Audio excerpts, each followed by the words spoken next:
Assalamualaikum. Saya ingin memberi satu informasi.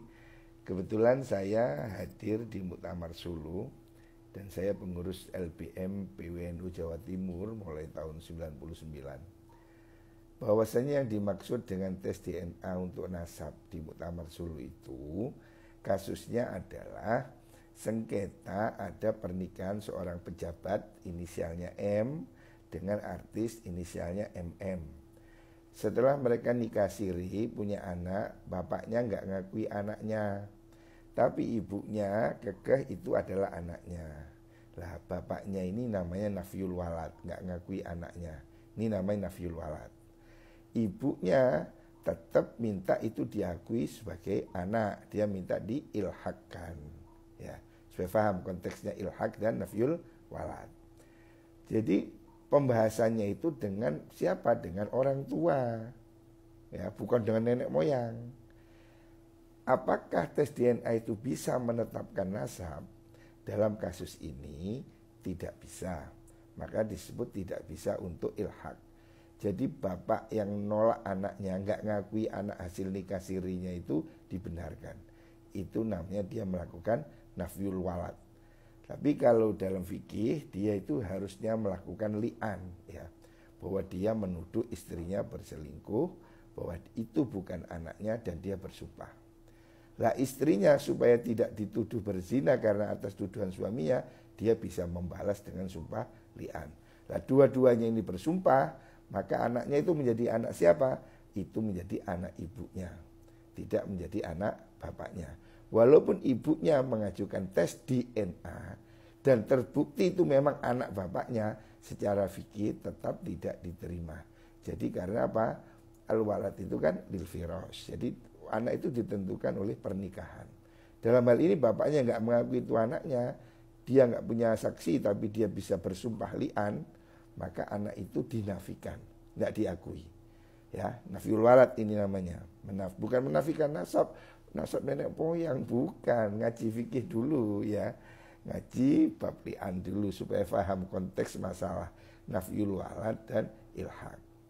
Jadi kasus ini bapaknya nggak ngakui anaknya, itu namanya nafyul walad. Ibunya ngeyel minta diakui dengan mengajukan sanggahan melalui tes DNA. Lah ini dia mau minta ilhaq nasab supaya nasabnya diakui bapaknya. Apakah bisa tes DNA itu dibuat menyanggah bapaknya yang mengingkari anaknya itu? Tidak bisa. Tapi kalau dibuat bapaknya untuk menguatkan dugaan itu bukan anaknya, bisa. Tapi kalau untuk ibunya yang dia itu merasa tidak selingkuh, bahwa ini memang betul-betul anakmu berdasarkan tes DNA, bisakah dia diilhakkan dengan bapaknya? Tidak bisa. Jadi sederhana segitu aja ya. Jangan salah paham. Keputusan Muktamar Sulu 2004 itu nggak ada hubungan dengan nasab Habib-Habib saat ini ya. Jangan digoreng, itu Anda salah paham ya. Makasih. Assalamualaikum. Assalamualaikum warahmatullahi wabarakatuh.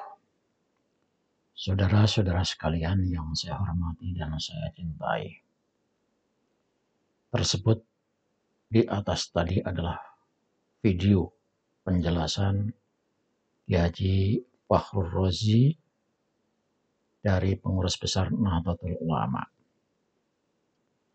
Apa yang disampaikan oleh Haji Fakhrul Razi tersebut membuktikan bahwa nasab yang dibahas oleh ulama fikih atau fuqaha hanya sebatas pada penetapan atau pembatalan nasab seorang anak terhadap ayah.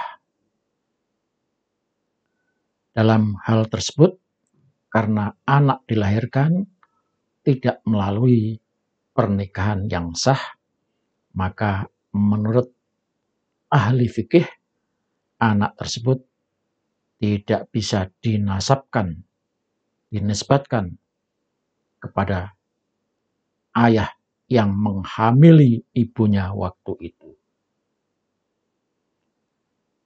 Bahwa yang disampaikan oleh Dr. Haji Fakhrul Razi tersebut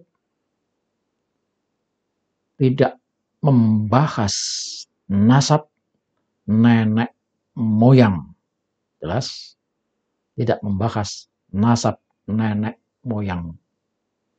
Karena itu, dalil-dalil dan alasan-alasan yang disampaikan oleh para ahli fikih seperti yang disampaikan oleh Idrus Ramli, Habib Hanif Al-Atas, sama sekali tidak nyambung dengan penelusuran nasab, tidak nyambung dengan pengusutan nasab Habib yang sudah terputus sampai berabad-abad lamanya. Di sini jelas bahwa pembahasan ahli fikih hanya terbatas pada soal anak dan bapak yang ada kaitannya dengan pernikahan atau tidak ada kaitannya dengan pernikahan secara syariah. Yang kedua, bahwa sungguh pun penisbatan anak yang lahir tidak didasarkan pada pernikahan yang sah secara biologis dan secara perdata, anak tersebut nyambung nasabnya kepada seorang ayah yang barangkali waktu itu berhubungan tanpa ikatan pernikahan secara sah. Secara perdata, secara biologis, anak tersebut nyambung nasabnya kepada bapaknya tadi berdasarkan ilmu pengetahuan dan tes DNA. Dan dalam kasus yang disebutkan oleh Dr. Kiai Haji Fakhrul Razi tadi, ternyata sudah ada keputusan dari Mahkamah Konstitusi bahwa anak Majica Mokhtar dinisbatkan nasabnya secara biologis kepada Murdiono. Jadi nggak usah dirahasiakan karena ini sudah ada keputusannya dan nanti akan saya putarkan hasil keputusan itu yang dimuat di dalam websitenya Mahkamah Konstitusi. Dengan fakta tersebut, maka kata fuqaha yang menolak tes DNA menjadi bukti dasar penyambungan nasab, penelusuran nasab, menjadi batal seketika.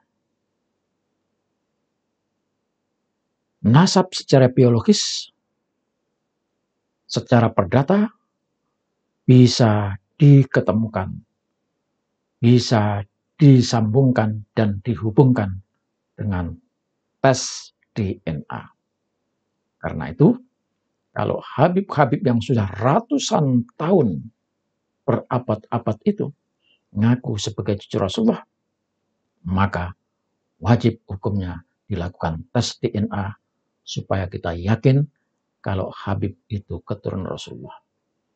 Kalau hasil tes DNA-nya tidak nyambung, beda haplogrupnya, maka sadarlah wahai para Habib, akui bahwa Anda adalah menipu umat Islam dengan ngaku-ngaku sebagai cucu Rasulullah. Berikut ini mari kita dengarkan apa yang sudah diputuskan oleh Mahkamah Konstitusi. Jakarta, Mahkamah Konstitusi, MK. UU menyatakan Nomor 1 Tahun 1974 Pasal 43 Ayat 1 tentang perkawinan yang dimohonkan oleh Macica Mochtar. Putusan nomor 46, 8, 2010 pada tanggal 17 Februari tahun 2012 tentang anak yang lahir di luar perkawinan, yakni pengujian Undang-Undang UU Nomor 1 Tahun 1974 Pasal 43 Ayat 1 tentang perkawinan yang dimohonkan oleh Macica Mochtar merupakan yang terbaik buat anak manusia yang tanpa dosa. Bagi anak yang lahir tidak berdosa, putusan MK ini adalah yang terbaik, kata juru bicara. Jubir MK Akil Mochtar, di Jakarta, Selasa 13/3. Karena itu, lanjut Akil, pihaknya tidak mengerti apa maksud yang dikatakan Majelis Ulama Indonesia (MUI) tentang putusan MK yang overdosis. Hakim konstitusi ini menjelaskan, putusan MK sangat memberi solusi dari banyak ketentuan akibat kebuntuan hukum terkait anak yang lahir di luar perkawinan. Karena itu, MK memerintahkan untuk ditemukan subjek hukum baru, yakni ayah biologis dari anak hasil hubungan antara laki-laki dewasa dan perempuan yang selama ini bisa lepas tangan dengan putusan MK tersebut. Katanya, maka keduanya orang yang berhubungan itu harus bertanggung jawab, tidak hanya pihak perempuan saja. Intinya putusan MK tidak mengatur atau menyinggung soal perzinahan, tegas Akil. MK telah memutuskan anak yang dilahirkan di luar perkawinan memiliki hubungan perdata. Status hukum dengan laki-laki yang dapat dibuktikan berdasarkan ilmu pengetahuan dan teknologi dan atau alat bukti lain menurut hukum ternyata mempunyai hubungan darah sebagai ayahnya. Putusan ini terkait pengujian pasal 43 ayat 1 UU Nomor 1 Tahun 1974 tentang perkawinan yang dimohonkan Aisyah Mochtar, Macica Mochtar, dan anaknya, Muhammad Iqbal Ramadan bin Murdiono, mengabulkan permohonan para pemohon untuk sebagian, pasal 43 ayat 1 UU Nomor 1 Tahun 1974 tentang perkawinan yang menyatakan, anak yang dilahirkan di luar perkawinan hanya mempunyai hubungan perdata dengan ibunya dan keluarga ibunya, bertentangan dengan UUD 1945. Sepanjang dimaknai menghilangkan hubungan perdata dengan laki-laki yang dapat dibuktikan berdasarkan ilmu pengetahuan dan teknologi dan atau alat bukti lain menurut hukum ternyata mempunyai hubungan darah sebagai ayahnya, kata Ketua MK Mahfud MD, saat membacakan putusan di Jakarta, Jumat 17/2. Menurut MK, pokok permasalahan hukum mengenai anak yang dilahirkan di luar perkawinan adalah mengenai makna hukum, legal meaning. Frasa, yang dilahirkan di luar perkawinan, perlu memperoleh jawaban dalam perspektif yang